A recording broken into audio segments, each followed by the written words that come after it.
who really has Tarte on their radar? Like, who really thinks about Tarte anymore, like their products? I don't think about them anymore. Did influencer trips ever really bring back a return on investment? Or are they just something that was flashy for influencers to throw around and post about? Was it so Tarte could create relationships with influencers so they would promote their products outside of these Trippin' with Tarte influencer trips? I don't have a script for this video. I'm kind of just going off the top of my head of what's been going on with the Trippin' and Tarte in Dubai, how influencer trips have changed over the years. So if you have no idea what's going on, Tarte recently had a Trippin' with Tarte influencer trip in Dubai. So they took like some really big TikTokers like Meredith and other makeup beauty influencers. And a lot of people were saying that like they didn't even really post about Tarte, the influencers. Get ready with me to go to dinner with Tarte in Dubai part 2. Look at how satisfying that is. Can we talk about this bronzer right now? Oh my god. Okay, I'm gonna take a little risk and use this really pigmented Tarte blush. Okay, this is in the shade Natural Beauty. Oh my god. Okay, I can get carried away with blush. I need to stop here. They asked for glowy, we deliver. Time to put lashes on. This needs to come off. I've just been struggling for the past 30 minutes to put on lashes. And my eye will not stop watering. We're just gonna do lips and we'll come back to the eyes. I'm so annoyed. My number one pet peeve is when my eye waters. Something about it just irks me beyond belief. Here's the final glam, you guys. What do you think? But I actually think the way that these influencers did post, or lack of posting, was like a strategic marketing move. And we'll get into why I think that in a minute. But I want to like circle back to influencer trips in general, because I think that from a marketing standpoint, it never really made a lot of sense why the trips happened at like the surface level, right? So like these influencers would go on these huge trips and they would film the trips, the vacation, whatever it was, plus they would talk about the products like Tarte. I mean, all types of brands do these influencer trips, right? I started noticing back in like 2016, 2017, 2018, these influencer trips that Laura Lee, Manny MUA, Jeffree Star, all of those big popular makeup influencers would go on from the booty community, right? I noticed that when they would go on these trips, they were forming relationships with the founders of Tarte, with the marketing people from Tarte, the PR people from Tarte. So it really wasn't about them posting at that time while they were on the trip. It was about the future posts of Tarte. They were more apt to talk about Tarte products, use Tarte products, because they were forming a personal connection with the people that worked with the brand or the brand CEO. And I feel like that was going on with multiple different brands, not just Tarte. I started Tarte in 1999 out of my one-bedroom, controlled apartment. Crazy.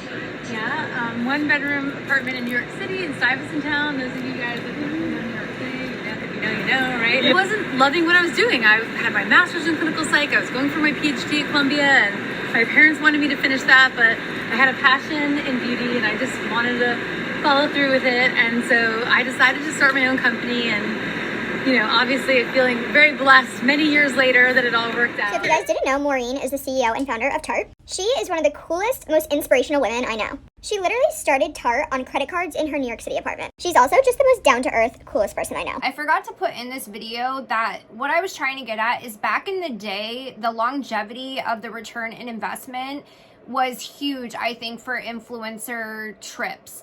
I think that the whole idea of influencer trips may have turned the consumer off in the moment, but the brand building a rapport and a personal relationship with influencers down the line made the influencer more apt to use the product or feel morally obligated to use the product. So they would promote it, you know, 6 months later after the trip to their consumer, their audience, and the audience would fall for it. Something on the internet is that things happen very quickly, so people would forget that these influencers went on these Tarte trips, right? Because they have no concept of time when it comes to the internet, right? Especially the consumer, the person consuming the content. So they would take a review from their favorite beauty influencer recommending the product from Tarte 3 months, 6 months down the line as a genuine review. And I'm not even saying that these beauty influencers weren't giving genuine reviews or weren't using the Tarte products or any brand's product that they've built a relationship with. I don't think that they were lying, some of them anyways. I think that they just felt a moral obligation to at least unbox the product, show it on Instagram stories, talk about the product, use the product, because they had a personal relationship with these brands. Hopefully I'm making sense with what I'm trying to say. I think a lot of people watching, like the audience, just got tired of these influencer trips and started seeing it as like a marketing ploy. I think that they just turned the consumer off in general. But again, I don't think it was so much about the influencer promoting the products while they were there. I think it was more about the long term and the return on investment long term, if that makes sense. So let's circle it back to present day, right? So I think that a lot of people, again, are really turned off from the idea of influencer trips. I think the whole concept, especially in this economy, is just such a turnoff to people because they're seeing people like enjoying themselves in these beautiful places like Dubai, and they can hardly buy eggs at the grocery store right now. You know what I mean, Jelly Bean? Like, a lot of people are watching makeup content like on TikTok, but they're not buying makeup. You know what I mean, Jelly Bean? I saw a lot of people saying that like the return on investment isn't worth it. The influencers who did go on this trip, they weren't even promoting the products from Tarte, so like what was the point? I think that the influencers were actually being very strategic marketing-wise with how they were talking about the product and about how they were talking about the trip. The fact that they weren't doing full faces of Tarte makeup, where they were doing quick TikTok get ready with me's, I think that comes off more authentic to the people who are watching these content creators talk about the trip, talk about the Tarte product, if they only mention one Tarte product, or they're using Tarte but they're not talking about Tarte. I think long gone are the days where people get caught up in the hype of makeup the way that they used to in 2016, 2017, 2018. I don't think that people really buy marketing anymore, or like buy when an influencer is sponsored or promoting a product.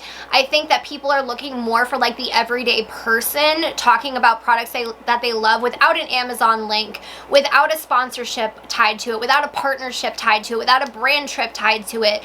I just feel like people are looking more for authenticity, and I think that marketing wise, these creators that they chose for this brand trip are trying to do that. They're trying to be more authentic with how they are marketing this product. And I guess there was some other messy shit that happened on this trip. I don't really know about that. I'm just talking from like a marketing standpoint and just like the consumer, you know, and the people watching these creators, like how they feel about these trips and about just branding in general now, like how these content creators are trying to sell you products. Brands expect content creators to be not only the marketer but also the salesperson. And the thing is like content creators really aren't salespeople. They're marketers. When was the last time that you bought a makeup product? Like you.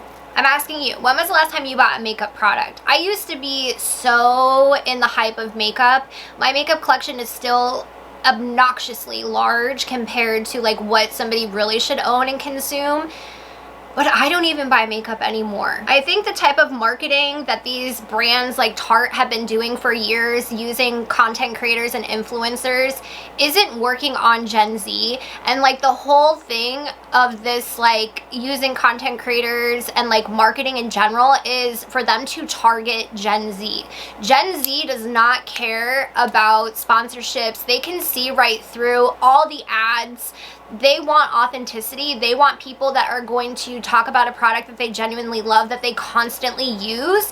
They don't want someone that is going to slap a filter on a video and be like, oh, this is my favorite foundation or whatever, you know? And sadly, most of the content creators that do makeup content that get really big are content creators that have the perfect aesthetic, the perfect skin, that use the beauty filters. And it's the ones that are really out here trying to be authentic that are the ones that really aren't getting that type of audience and eyes on them. But I will say, the smaller creators that have been doing this for years, that have a smaller audience, they tend to have a bigger return on investment when they do promote and talk about a product, because they've built a core audience. Whereas someone who could have 4 million followers on TikTok who promotes a product, they don't get the return on investment because they're always talking about a new product. The audience sees that it's a sponsorship, it's not authentic, so they're like, yeah, I'm not gonna buy it, cool video, and they keep scrolling on. I think that that's why Michaela has done so well on TikTok, because she has really gotten personal with her audience. So when she recommends a product, it sells out because people find her very authentic. This clip did not age well at all, but I am working on a video as I'm editing this, I'm working on the script of a video actually about Mascaragate and how I actually think the marketing for Mascaragate was brilliant. Not only was it brilliant, the way that she's come back, even if people hate it, it's brilliant. From a marketing standpoint, I'm not saying like what she did was right, but I just want to let y'all know I do have video coming on that. She's not like the perfect picture influencer and beauty guru. Even though with Michaela, as much as I like her, I do think that there are some issues within her content and within her, and I think she's very good at marketing. I mean, she does have a degree in communications, so I mean, she knows what she's doing. I don't know, I just think that brand trips are pointless at this point, unless it again is like an emotional, manipulative marketing tactic on the brand's end with these creators. So they're like, oh, we're going to form this friendship with them, and then they're going to be more apt to promote our products, because emotional marketing and manipulative emotional marketing is a thing that I think a lot of people don't realize. And I see that a lot on TikTok where businesses are like, oh my gosh, like I haven't sold a product, like blah, blah, blah, blah, blah, and they give like a sob story to sell product, and people like feel bad for them, so they buy the product not realizing that it's emotionally manipulating marketing, target marketing. So yeah, it's just a very interesting thing that I wanted to talk about.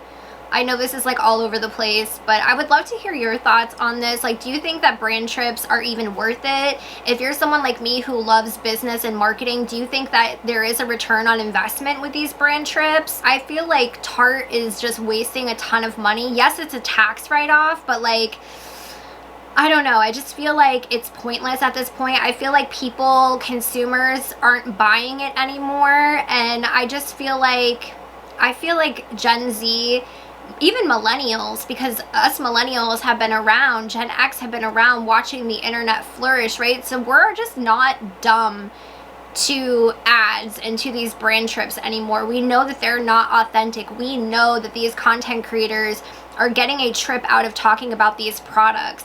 And the other thing I want to say too is that I've noticed with these brand trips that the influencers may talk about how they're on a trip with Tarte, but they're not talking about how they're like supposed to post about the products.